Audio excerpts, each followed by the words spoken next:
आप लोगों बदे नया है अब मेहनत से रियाज करके आप लोगों के सुनावे चले थे और पहला मंच यहाँ से हम गावे जाते कौनो त्रुटि हुई तो के क्षमा करिए। आदरणीय कवि शिरोमणि कवि हृदय सम्राट स्वर्गीय चंद्रिका गुरु जी की रचना है।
दुर्गा पाए बन सकती और सदैव माई मैहर वाली का साथ रहल।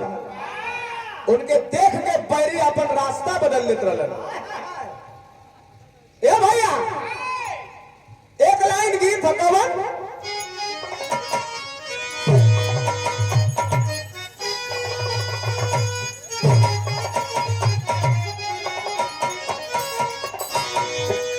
देखा जमाना बदल गया।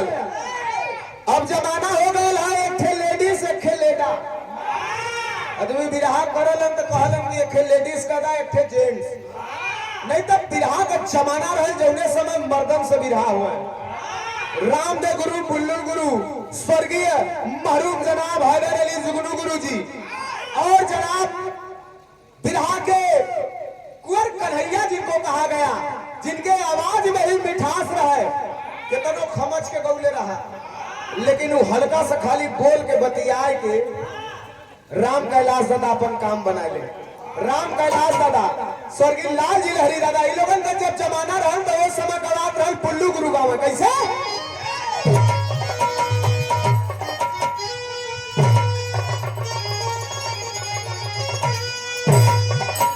पुल्लू गुरु कहाँ है भैया। अब जब बैठ के बोल बात हम डिस्टर्ब हो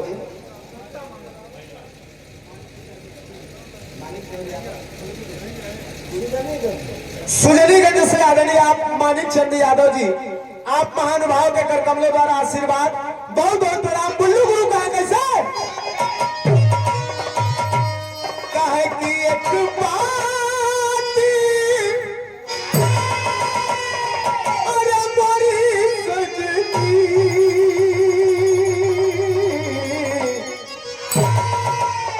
कथिया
ये ऑलरेडी हमारे गोविंद सरोज भैया की ओर से आशीर्वाद।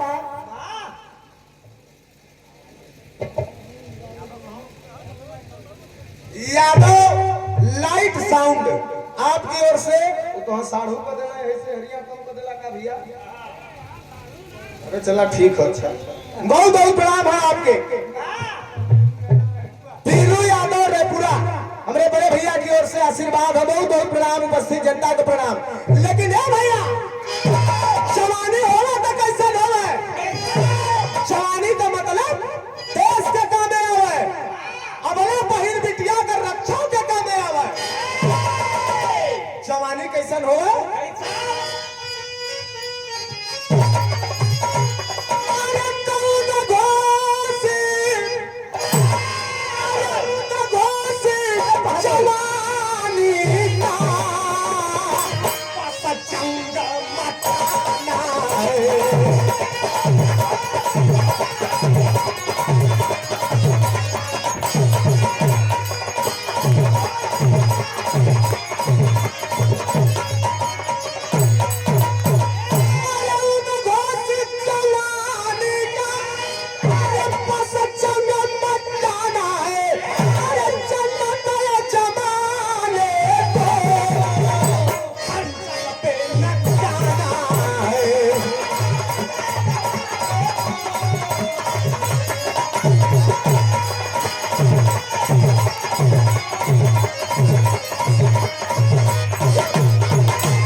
और ये आदर्श लोकगीत पार्टी बिरहा गायिका माला राजबिंद अंतरी गौरा रानीगंज प्रतापगढ़ आपकी ओर से ये कलाकार बहन है, आपकी ओर से सम्मान किया गया है। माई भगवती से यह कामना करब की गायकी में चार चांद लगे, पंच परमेश्वर का आशीर्वाद मिले और हम गा दे सकीले भैया। भाई हम आते हैं, बहुत बहुत धन्यवाद है, प्रणाम है। भैया सन्नत जमाने को खंजर पे नचाना है। देखा तभी हो फ्लेवर लेला लोगन बनारस से आयल है, यार तो तू लोगन रोजे सुनत होगा। राजा हो तो हम कैसे मनाई, का जाने देवी शहर वाली कजरा, इकुली हर रोज लोगन सुनत हुआ। लेकिन ये बनारस का देखा फ्लेवर, बनारस में बिरहा के 3 स्तंभ, स्वर्गीय रामदेव गुरु, बुल्लू गुरु और पद्मश्री से सम्मानित बिरहा जगत में स्वर्गीय हीरा लाल यादव गुरु जी। जल्ला बुल्लू गुरु कहा कैसा?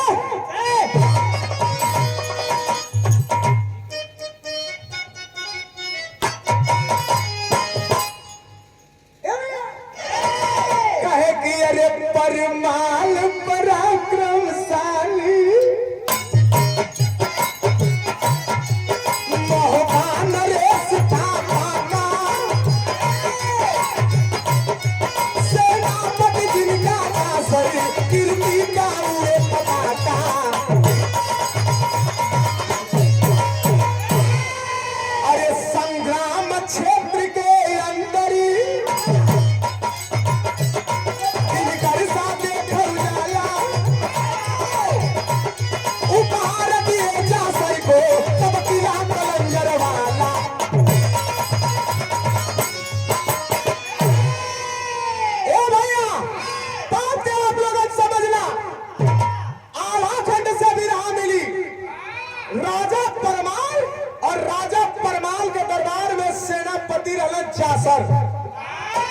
जल्ला जिनका असली ओरिजिनल नाम रहल चसराज।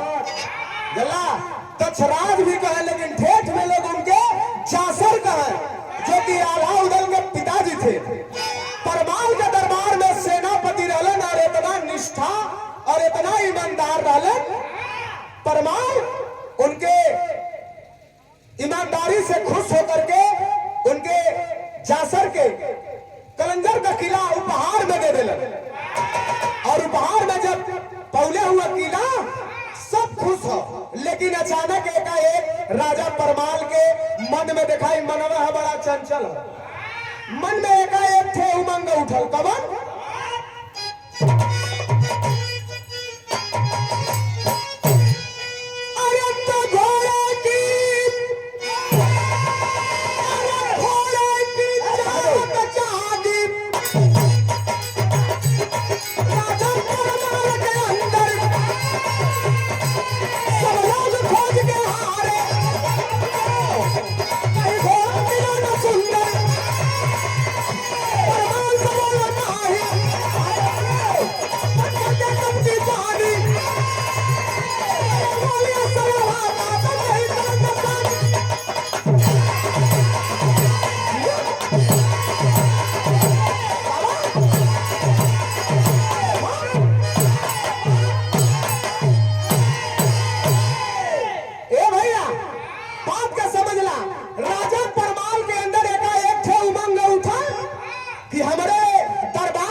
घोड़ा पे चढ़ी और ओकर जोड़ इन नगर में का दूर दूर तक कोई के पास न रहा। एक लौता हमारे पास रहा, बड़ा खोजल लेकिन कहीं मिलल ना।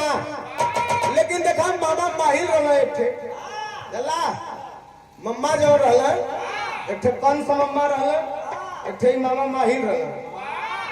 ये बहुत बड़ा चुगल खोर रहा। जाए के परमाल से कहलन कि सुना दीपक तले अंधेरा, दीपक जला देबा चारों तरफ रोशनी हो जाला लेकिन ओकरे दिया के नीचे अंधार रहला। इतना खोजत होगा लेकिन ये घोड़वा कहीं दूरे ना हो, तोरे दरबार में ही हो।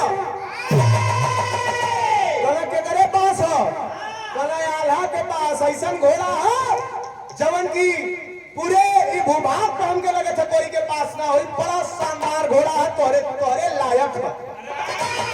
राजा परमान सुनलन कलन की अच्छा चला तब पहुंचल हुए राजा परमाल आल्हा के पास। और आल्हा के पास गए तो आल्हा सवेरे सवेरे वही घोड़ा के एकदम नहला धोई के नहला धुलाई के यह घोड़े का मालिश करत रह जल्ला। और वही समय राजा परमाल पहुंचल हुए तो आल्हा देख के खड़ा भइलन, प्रणाम कइलन। और एक ठे बात कहलन तर्ज लगल।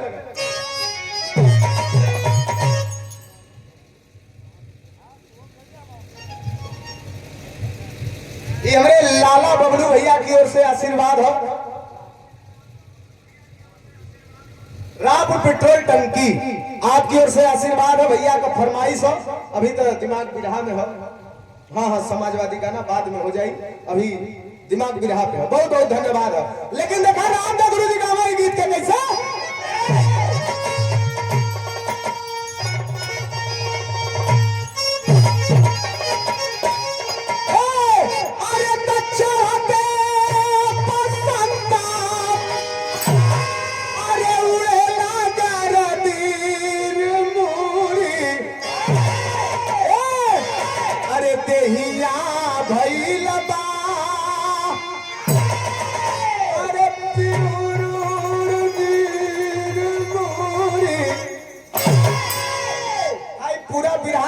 घोड़ा के ऊपर लिखल है परमाल कलन का।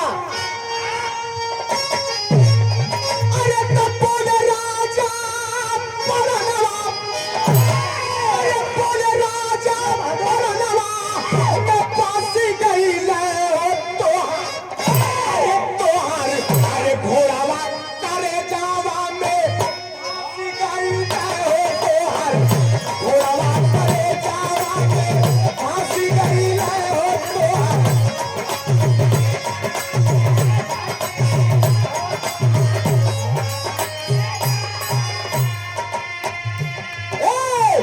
ऐसन पे चोर घोड़ा रही दरबार में,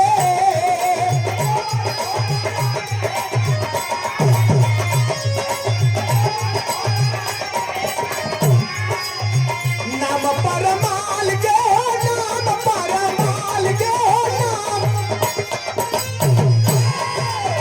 नाम परमाल के दीना इस सरदार में।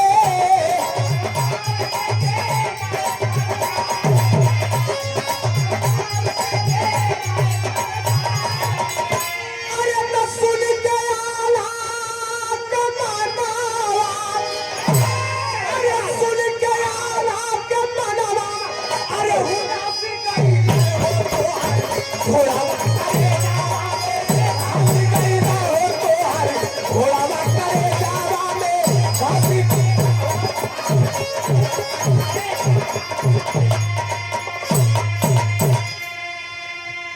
अरे हमारे बड़का भैया की ओर से आशीर्वाद है, बहुत बहुत प्रणाम। जाए का करे के रे आल्हा ये घोड़ा का मालिश मत करा, अभी घोड़ा हमके दे दा। ऐसा घोड़ा हमारे दरबार में रही जवन कहीं जोड़े ना हो। आल्हा सुनला कला कि कल है घोड़ा लेवा बदयाल हुआ हमारे पास कहा और कुछ मांगला कल और कुछ ना चाहिए, मात्र यही घोड़ा हमके चाहिए। तो हर घोड़ा हमारे करेजा में धस गया है। है आल्हा कलन की सुना ये हमारे बाबूजी के निशानी है। ये घोड़ा हमारे बाबूजी के निशानी है, बचपन से के पोसले रहे। ये घोड़ा मत मांगा। एक ठे बात कहलन, का कहलन तर्ज है भैया, ऊपर वाला थोड़ा और भैया।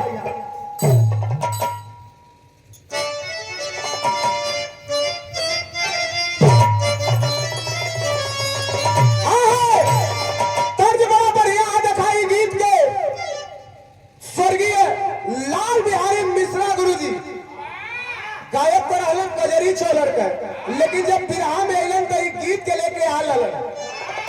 वही समय क्रांतिकारी भाव रहा, माई बहन कहत रही कि अरे मैया हो ललनवा देईदा, अरे बहिनी हो बिरनवा देईदा, तदेसवा के खातिर अपने अरतनवा के कहनवा देईदा, मैया देईदा। लेकिन दिखाए आल्हा का कलन बड़ा पेचीदा लाइन है, बड़ा ध्यान से आप लोग सुनिए। आल्हा कलन परमाल से अरे अनधान, अरे अनधान सोनावा लेईदा,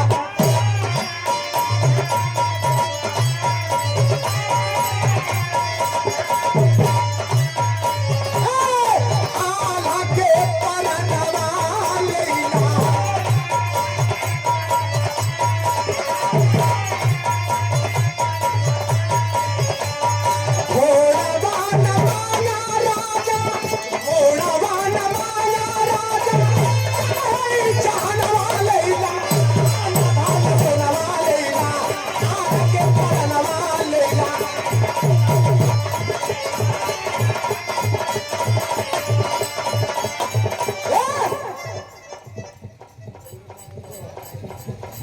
राजमणि यादव भैया टुड़िया से 100 रुपए का आशीर्वाद हो, बहुत बहुत प्रणाम। ओ भैया आल्हा तले धन सोना चांदी लेला, आल्हा को परान चाहिए तो परान लेला, लेकिन ये घोड़ा छोड़ दा। क्या है अंतिम पिता के हमारे, अंतिम पिता के हमारे निशानी न पाना,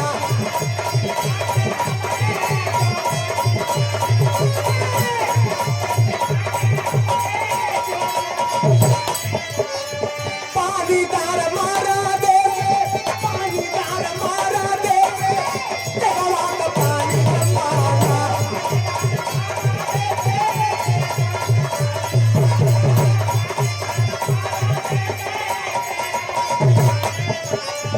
आबरू गवई बनाही, आबरू गवई बनाही, लेला आधा भाग सोनावा लेला।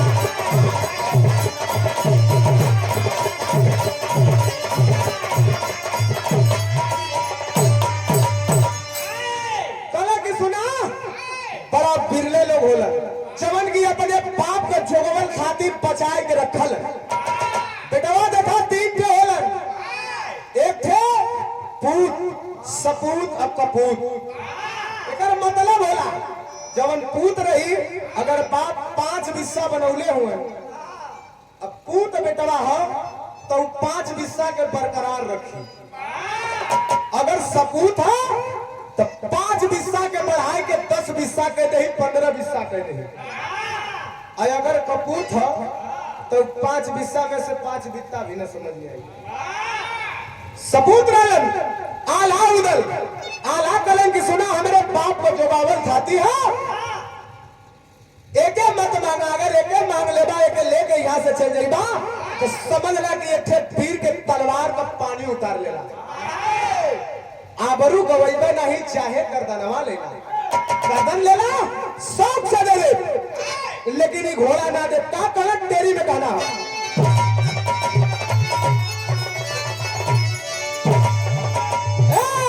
अरे अपना भूजा वाला के सौदा हमसे ना होई।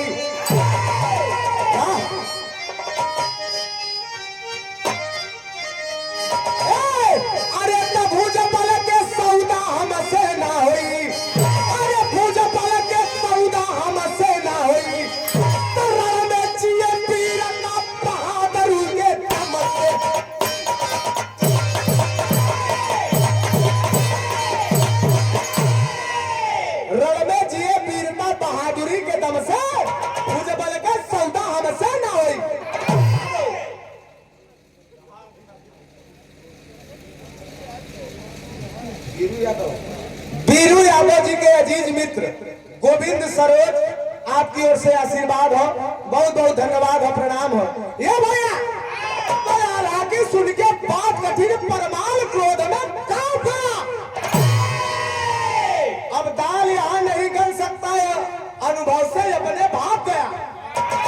घायल विषधर फुफकार उठा, अरे तुम करते अपनी मनमानी हो, अरे अपने नरेश की बात टाल करते अपनी मनमानी हो। घोड़ा ना देवा ना, कहना कल तुम अहंकारी हो, घमंडी हो। और सुनो, जब हमारी बात नहीं मान सकते, अपने राजा की बात नहीं मानोगे, तो ये राज मेरा फौरन छोड़ो, यह राज मेरा फौरन छोड़ो। सुन करके आल्हा हर्षाए है, अरे परिवार को अपने संग लिए नाच नाच में आया है। मोहब्बा के छोड़ के निकल जाए, हमारा राज्य छोड़ जाए। राजा परमान सुनलन, हंसी हंसी स्वीकार कर लेलन कि यह स्वीकार है, घोड़ा ना दे यह स्वीकार है। अपने परिवार के, अपने भाई के, अपने मतारी के लेले हुआ और धीरे धीरे आ गईलन कन्नौज राज में। जब कन्नौज राज में आ गईलन तो हर खबर चारों तरफ फैल गई कि मोहब्बा के छोड़ के आल्हा उदन चल गईलन। इस समय मोहब्बा खाली है, जे चढ़ाई करी ओकर विजय है। तब देखाई फिर रस का लाइन है मास्टर।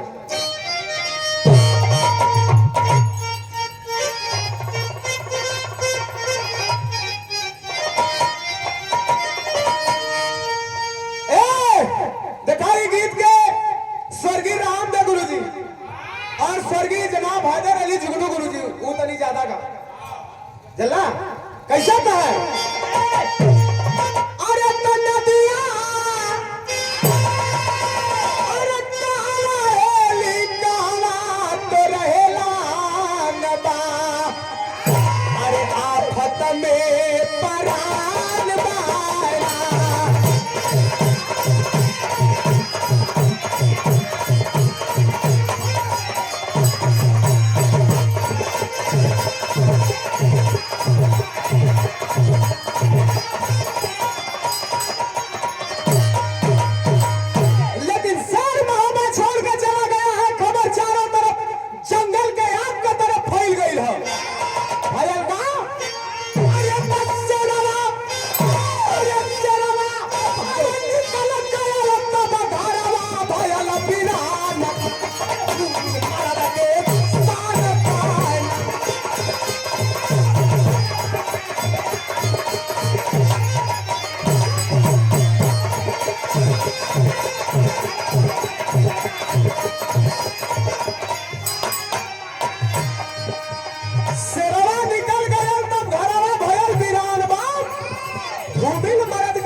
पृथ्वीराज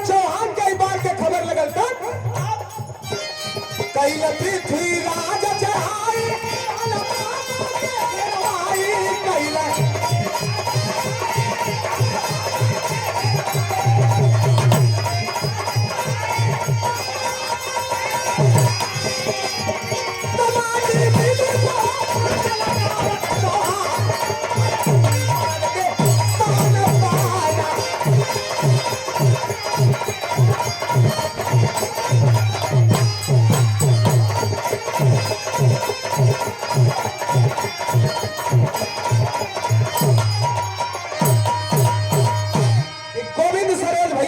आशीर्वाद, बहुत बहुत प्रणाम। ए भैया, पृथ्वीराज का जब खबर लगल, समझ गए कि आल्हा उदय जब महोबा छोड़ दिलन, तो अब महोबा के कब्जा करे में कोनो टाइम ना लगी। अब वहां कौन वीर बनल, चलो सेना सजा के अइलन, महोबा पे चढ़ाई कर दिलन। और जब चढ़ाई कैलन तो ऐलान करत हवन, राजा परमाल हमारी स्वाधीनता स्वीकार करो, वरना आके हमसे युद्ध करो। सब कोई बतियावत है भैया, सब कोई बतियावत है, का होई खबर। परमाल का रानी समझौली ने कि सुना, जिद छोड़ दा, बिना आल्हा उदल के निर्वाह ना होई, देश घर द्वार सब लुटा जाई। अगर एके बचावे के है तो आल्हा उदल के बोलावा। तब देखा एक थे चिट्ठी लिखत हुआ, तो चिट्ठी में क्या लिखल है?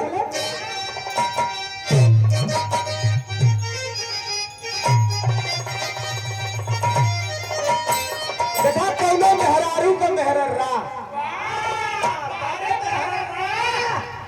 मेहरर्रा जाना ला कौनो दुल्ही का दुल्हा।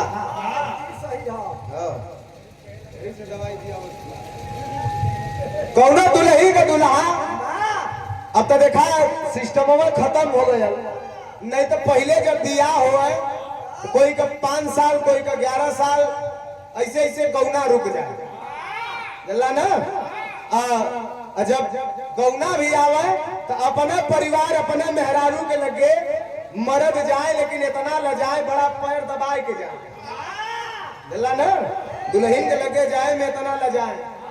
अरे तो पंडित जी सोझा बता देते हूँ 11:25 पे लड़का के भीतर हल जाए के चाहिए रूम के, जल्ला ना। अब तो तमाम व्यवस्था हो गया, लेकिन देखा कौनो दुल्हा बियाह कई के दुल्ही के घरे ले आयल हो। आ जब घरे ले आयल तो ओके चिंता सतावे लगल कि अब वही तक तो माई बाबू खियावत रहना पहिरावत रहना, अब वही तक अकेल रहली, अब दुकेल हो गई। कुछ दिन और न कमा तो माई बाबू अलगिया दी है, तो हम तो है इनकर पेट कैसे दिया। सुहाग रतिया वाले दिन बैग पैक कैलस निकल गए कमाए गए। तो दुल्हिया कहत रहा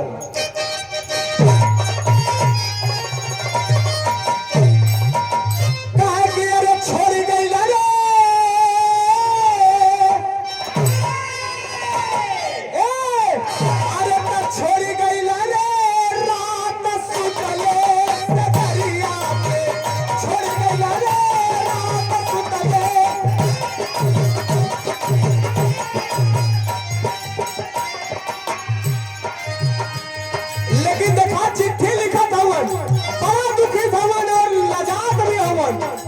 अपने दरबार से भगा दे ले रही एक घोड़ा बदे, लेकिन उस चिट्ठी में क्या लिखले हुआ?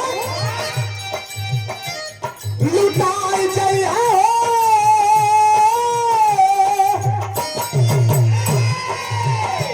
लुटाए चाहिए पीर मोहब्बत बनिया, लुटाए चाहिए पीर।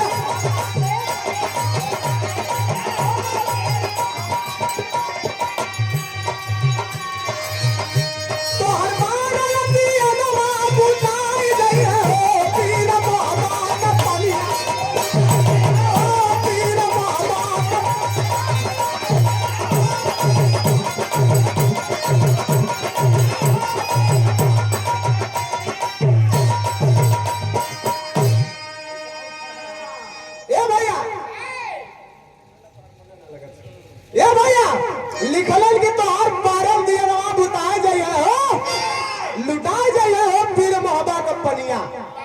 आगे वाली लाइन में लिखलन का चावा धीरे से आप मुझे रखता। आदरणीय आप अजय कुमार भैया कोल्हापुर के धरती से 100 रुपया बहुत बहुत प्रणाम। उपस्थित जनता को प्रणाम, आशीर्वाद के इच्छा का जिंदगी रही। बैठा बैठा बैठिए, आप कन्या पक्ष से है। बैठा बैठा आप कन्या पक्ष से है। नहीं साढ़ू ना हुई है, सारे हुई है। बैठा साहब, हमारे भाई के साथ तो हम साथ बैठल जाया। ए भैया कहे कि अरे कैला पृथ्वी अरे कैला पृथ्वी तो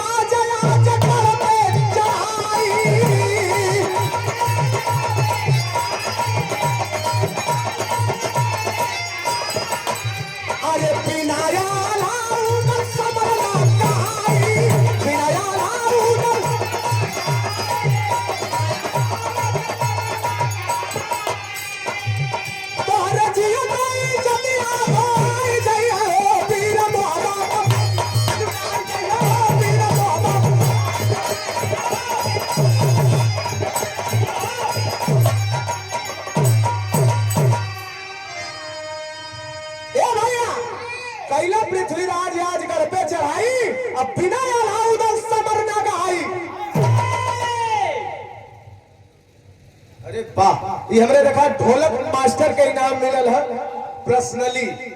आपके 51 रुपया पलकी तू करवा के हम पैसा पावा तू पलकी तू करा।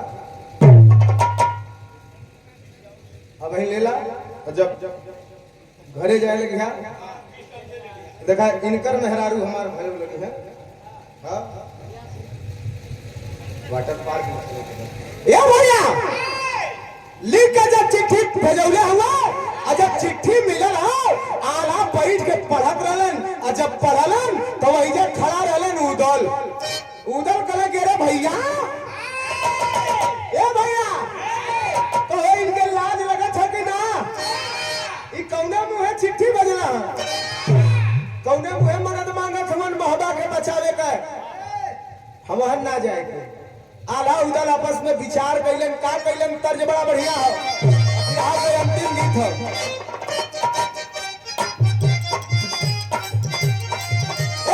अरे अच्छा सी लगी अपने मेरे प्यार को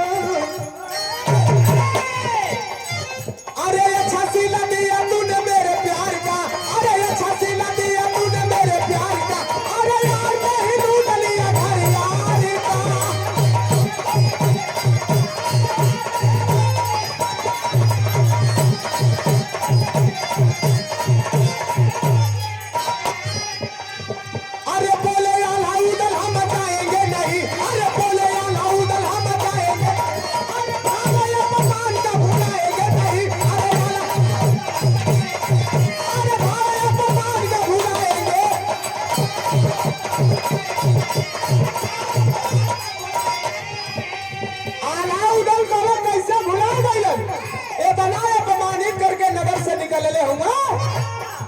ना जाएंगे। और सुनिए अरे दुनिया में भाले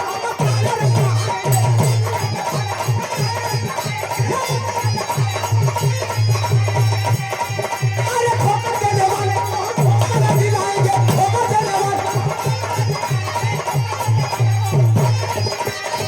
अरे उनके लिए देगा हम उठाएंगे अरे उनके लिए देगा हम उठाएंगे अरे भाले अपमान को भुलाएंगे।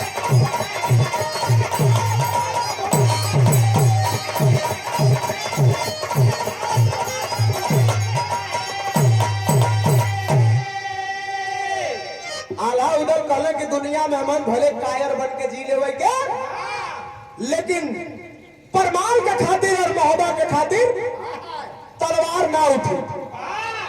उनके लिए तेगा हम उठाएंगे नहीं घाव अपमान का भुलाएंगे नहीं। तो इनके लाज ना लगा था इतना अपमानित करके नगर से निकलने रहलन आज चिट्ठी भेज के गोहार लगावत होन कि आए के मोहब्बा के बचावा पृथ्वीराज चढ़ाई कैले हुए आए है। ए भैया यही बात वही बगल में बैठल आल्हा उदल के मतारी देवला देवला माई जब सुनले है झरझर झरझर लगली रोवे देवला माई। देवला माई जब रोवे लगली तो देखा एक ठे बात कहली एक ठे बात करुण में और एक ठे बात वीर में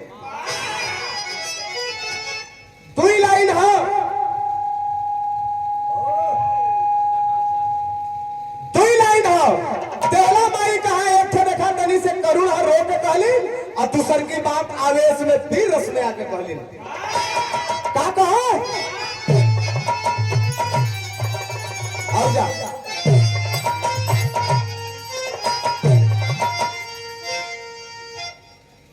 जितना हो उतना कर जा भले लोग कहें कि ढेर जीत सिलवा लेकिन आप जा अरे तो पानी देवला अरे पानी देवला अरे सुनया ना का पतिया छतिया बाटले तो दूध का हमारे तो आज की पतिया छतिया बाटले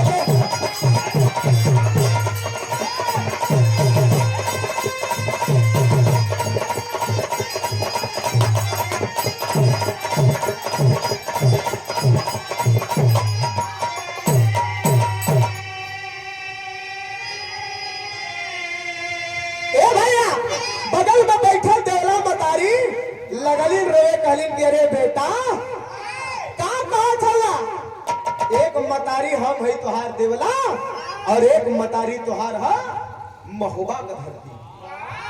कहत हुआ कि मोहबा लुटाया जाएगा ना जा काहे देवला के दूध का कीमत के धोवत हुआ यह सिखौले है। बड़ा रोके और वियोग में होके माई कहलिन का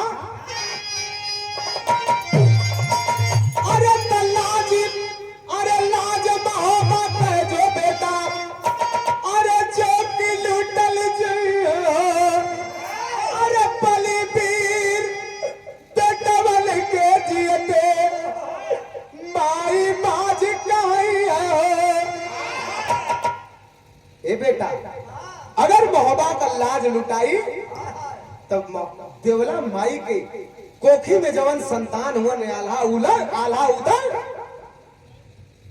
ई लोग का ना जाई इन मथारी का दूध धोवाई कैसे लूटी है वतन के बैरी थतिया छतिया फाटे ले जाई ना मोहब्बा कई जतिया छतिया फाटे ले बेटा अगर तुम नहीं जाने के लिए तैयार हो नहीं जगह उठाने के लिए तैयार हो नहीं लड़ाई लड़ोगे तो एक बात मेरी सुनो वीर में कहलिन का अरे तो कसम मात्र भूमि का देके अरे कसम भूमि का देके ललकारे रे भाई हो अरे यार उदल जो ना लड़ी अरे लड़ी आज बुढ़ाई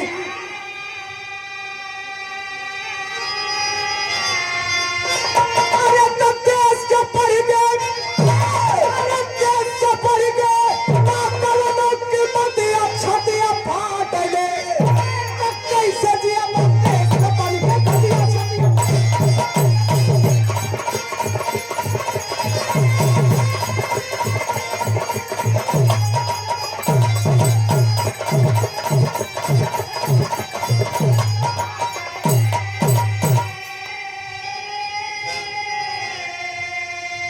माई कसम देके कलीन की बेटा माई शारदा मतारी का कसम हो अगर यारा उदल ना जाए है तो लड़ाई के मैदान में तलवार लेकर के देवरा मतारी जाई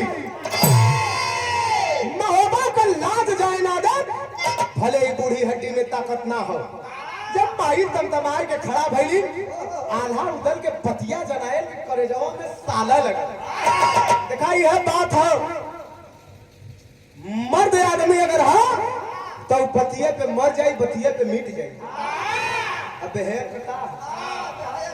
बेहाई करवे करी है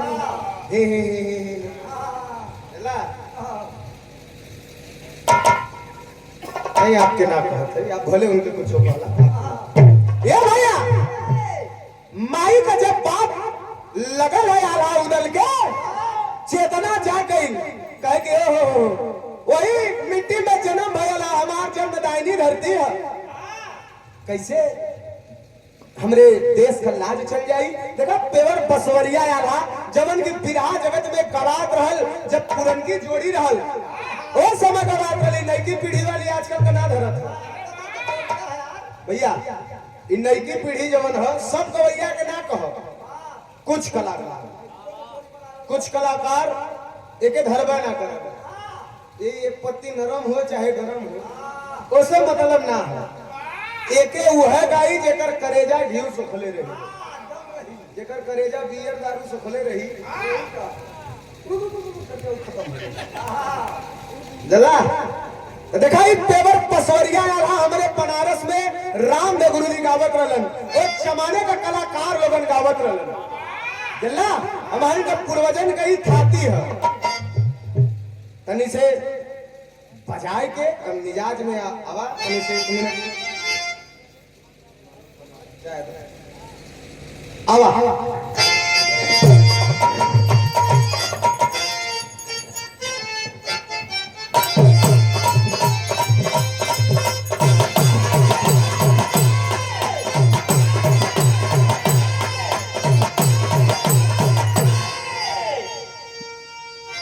हेलो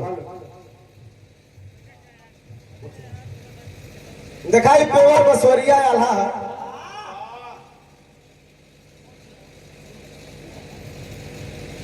नहीं जाएगा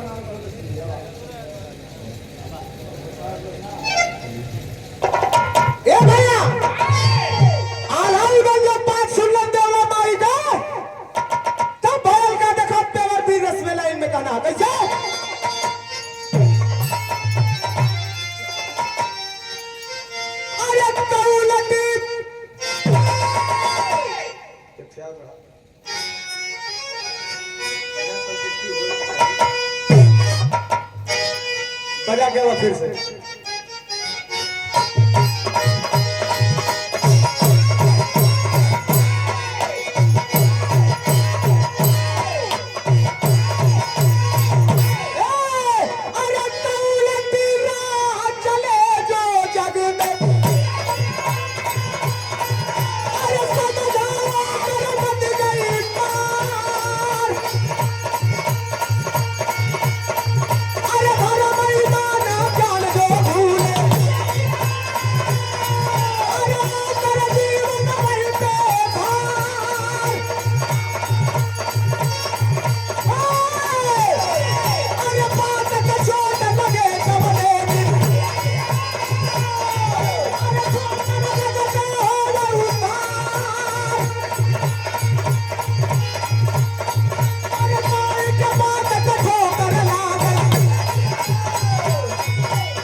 अब देखा हो जाना था खड़ा हो गया था अगरबत्ती आरती का थाल लेके तो हमार उतरी है नहीं इनके मुँह में जवान आगी पानी आई कुल बोलबे करी हैं इनकर साथ दिहन उनकर एक भाई हुआ वो नीचे बैठल हूँ सरऊ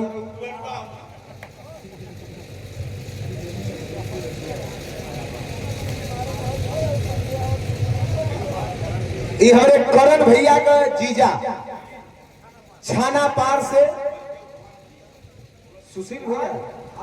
सुशील भैया की ओर से हमें देखा हमें पैसा पे बोलवावल जाते जो ओरिजिनल भैया बोलवा के गई बहुत बहुत धन्यवाद है प्रणाम देखा घरे में जब जूता चुराया जाला मेहरारू गाड़ी देवेली तब वो पैसा देवले जाला बहुत बहुत धन्यवाद है प्रणाम अमर हुकुम का दलितर आदमी है जहाँ मिलेला तहाँ प्रेम का तो बहुत भूखा है ए भैया उल्टी राह चले जो जग में समझा होकर मती गई मार लोग कहा विनाश काले विपरीत बुद्धि जब विनाश की घड़ी आवेले तो आदमी उल्टा काम करे लगेला उल्टा एक्टिविटी चले लगेले जल्ला आला का जब बात आला के दिल में जब माई का बात घर करे लगा आला तमतमाए के खड़ा भइलन और रो के कहलन की माई के चरण में गिर के कि मां क्षमा कैदा है माई देवला कहली कि नहीं नहीं नहीं नहीं का यही दिन देखे के लिए तो के जवान कैले रही यही दिन देखे के लिए तो के अपन दूध पिया के बहादुर वीर बनौली कहने दुर्गा पाई बन सकती साक्षात मैहर वाली साथे चले अब तू कहत हुआ कि मोहबा का पानी लुटाए जाओ चाहे रहो हमसे मतलब ना हो तो से मतलब ना हो तो ठीक हो माई देवला से भी तोहार कोनो मतलब ना हो आज से रिश्ता समाप्त तू अपन रास्ता देखा हम अपन कैसे जी खा ले हम जाके लड़ाई लड़ब आला माई के चल पकड़ के लगलन रोए कि माई गलती हो गई थोड़ी देर के लिए भटक कर ली है लेकिन हमके क्षमा करता हम लड़ब हम जाई आला उधर तैयार हो गए अइलन हम महोबा में अब महोबा में जब अइलन तो एकदम महोबा के मेन गेट के पास मोहबा नरेश परमाल राजा खड़ा रहलन फूल लेकर आल्हा उदल यावत हुआ स्वागत कर जब आल्हा अइलन तो धधार के परमाल दौड़ के माला पहिराए के छाती लगावल चाहत हुआ तब तक आल्हा रोक देले ना ई माला कौन पहिरावत हुआ भाई गेना का फूल का माला हम पहले तमार सम्मान बढ़ जाई तई ना वीर का माला और रण में विजय, पैरी का गर्दन का माला पहनो। तो कैसे ललकारलस, कैसे कलश के बाबा का पानी लूट ले। आप हम आए गए है, अब देखत का होला आला उदम तैयार हुवन तब कहना हो।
बिरहा होला ना काइला जरूर, लेकिन बरसा बाबू को याद आवला कि अगर वो बैठल रहता, लेकिन दुर्भाग्य हम कहियो भाईखरा से भेंट हुई तब मिली है।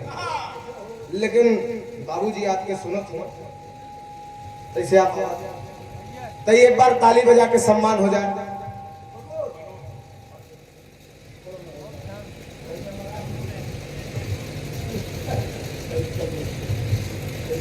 अच्छा, ये हमारे गोविंद भैया आपकी ओर से आशीर्वाद हो, आप जो कहले हो ठीक हमारे ध्यान में बहुत बहुत धन्यवाद हो। आपके उपस्थित जनता के प्रणाम, आशीर्वाद की इच्छा था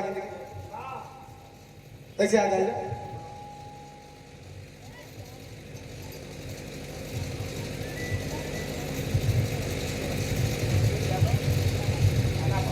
छाना पार सुशील यादव भैया आपकी ओर से 500 रुपया। ये हमरे करण भैया का जीजा जी देखा भैया हम ना जाना चाहिए, आप लोगन जीजा साली बनौले हुआ वो हिसाब से तो हम ठीक है कि देवर भौजाई बनल भैया। चार बात सुन लेला ई जान ले कि चला कोई बोलस हमार भौजी ना बोल ली यूट्यूबवा पे लोगन डाल देबो ना तो कई आने फोन केले कि भैया तोहार बड़ा झगड़ा हो गल उनसे। हम कली बता झगड़ा कौन होगा, हमार भौजिया ना बोली हमके, हमार भौजी ना बोली हन, भैया ना बोली हन, बाऊ ना बोली हन, तो के बोली का भैया घर में आदमी ना बोली हन, कोई दिक्कत नहीं। और तनी एक बार ताली बजा के सम्मान हो जाए। आप हमरे आप पूज्य बाबूजी और बिरहा जगत की शानदार गायिका आप ज्योति यादव जी के पूज्य पिताजी हैं और हमारे गार्जियन हैं और अपने जमाने के बहुत ही शानदार और हरफन मौला कलाकार गायक भी है। और हमारी सौभाग्य हमेशा रहला कि जब जब हम प्रस्तुति देहिला तब तब आप मंच पे रहलन, लेकिन एक के हमार उदंडता कहला या रिश्ता बोलला या बिहाई समझला, जो भी समझला सच्चाई है कि हम गाइला गा के बैठ जाइला, घरे चल जाइला, आशीर्वाद ना ले पाइला, लेकिन घरे जाइला जब तब सोचिला कि रे यार गावे के धुन में भुलाए गेली। लेकिन आज आशीर्वाद हम लेते ही अपने बाबूजी का, तनी से आप लोगों ने एक बार और ताली बजाना।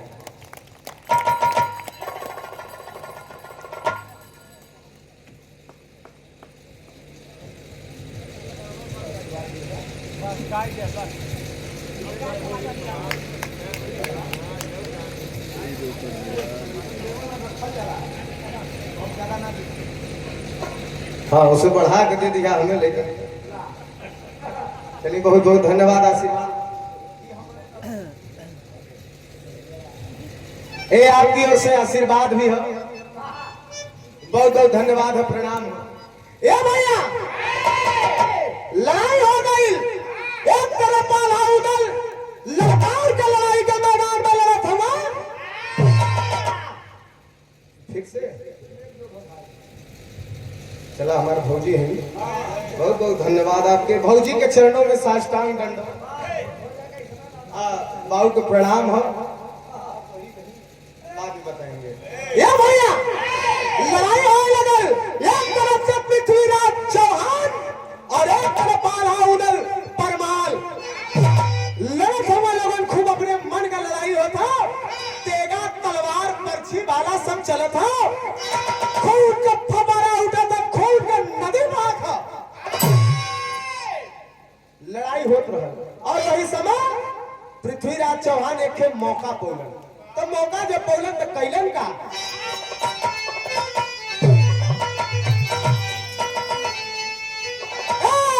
अरे ना मौका पाके पर, अरे मौका वैसे पाके पर माल के समानावा,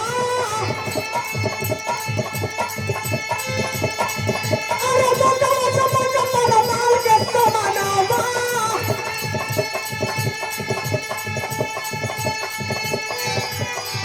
अरे लहला पृथ्वीराज करता दिया उतार,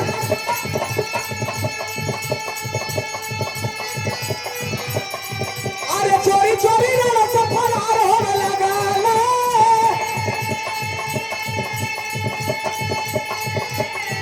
अरे ये लगा पपिया को ललकार, अरे रामा रामा रामा।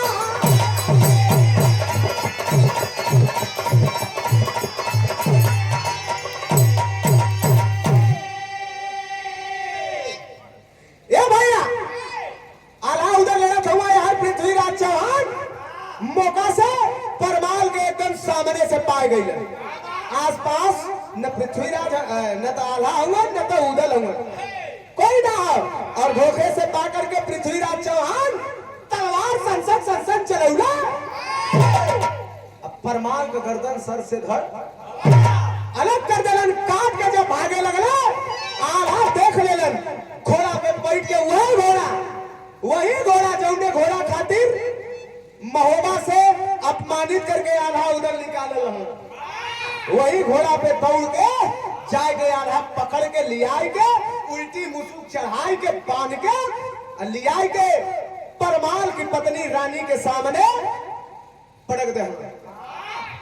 कलन की माता तोहरे पति का हत्यारा और इस देश पे गंदी निगाह डाले वाला, पति के तोहरे ना बचा पौली, राजा साहब के धोखे से मार देलन पृथ्वीराज, लेकिन तोहरे सामने आज इनके लिए आके पटक देले है। जवन तू कहा तवन सजा दे दे, अब्बे कहा तो अब्बे गर्दन उतार दे ही, या जवन कहा तू तवन अब्बे कर। रानी देखा बड़ा सूझबूझ वाली रही, का कहली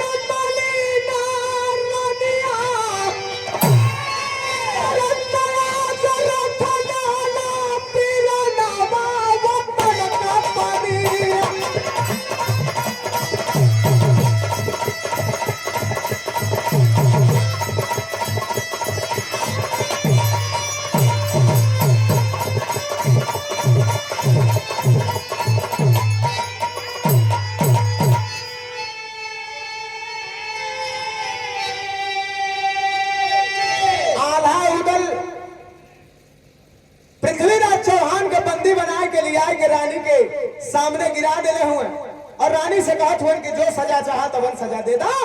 सारी सेना भाग गई है, लड़ाई महोबा के हक में रहल, महोबा का लाज बचा लेलन। रानी कहलन कि ए पीर सुनो मेरी बात, शानदार मर्द का शान मारल जाला, जान ना मारल जाला। इतना बड़ा वीर रहल, बहुत नाव गिनावत रहल पृथ्वीराज चौहान, आज लाचार होकर के बंदी बना करके हमारे चरण में गिरावल हो। इनकर साने मरा गई, अब इनकर जान मरवा उसे का मतलब?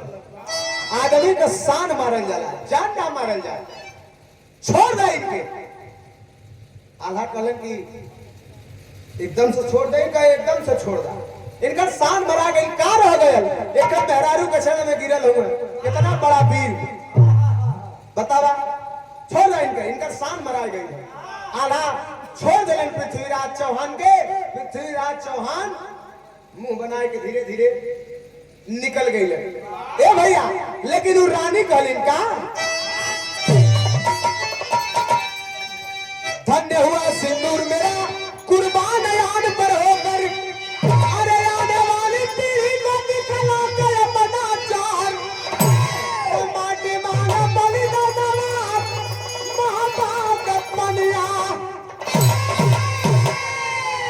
कहलिन कि हमार का ले हुआ, हम तो बड़ा वीर है, हमके बड़ा गर्व हो कि हमार पति वीर हमन अपने देश पर शहीद हो गए, अपने देश पे कुर्बान भइलन।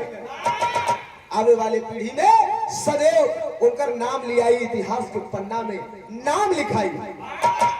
एक काम करा तू, हम तो अपने पति के दिखाई, पति बता प्रथा चलत रहल पहले, जब पति मर जाए मेहरारू वही चिता पे बैठ करके सती हो जाए, वही चिता के संगे अपने आप के भी आग लगा ले। हम अपने पति के साथ सती हो जाओ, लेकिन महोबा के वीरान ना होगा देवे के हो, हमेशा महोबा के शान से रखिया। का कैलीन रानी,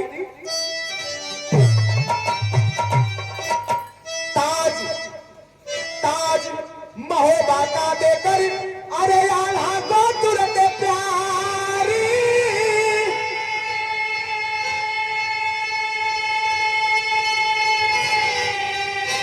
अरे पति संग सती हो गई, पति जब पवित्रता नारी हो।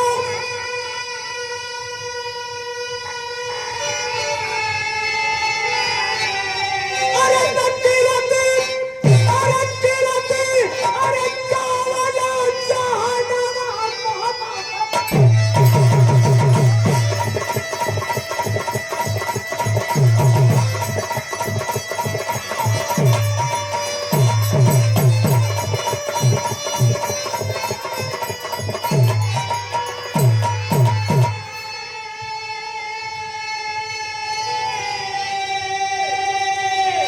महोबा का ताज आल्हा के पहिरा देलिन, अर्थात महोबा का राजा आल्हा के बनाए के अपने पति के साथ सती हो गई।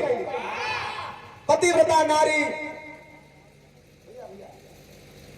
पति संग सती हो गई, जो कि इतिहास के पन्ना में अंकित हो गया है। अच्छा, ये कहानी जगह देखे कोई सुने कोई तो यूट्यूब पे भी कहानी जो महोबिया का आल्हा गवैया हुए, वो लोगन गौले हुए, ये कहानी आप लोगन के यूट्यूब पे भी मिली और गूगल पे लोगन खोलबा तो वहू पे मिली।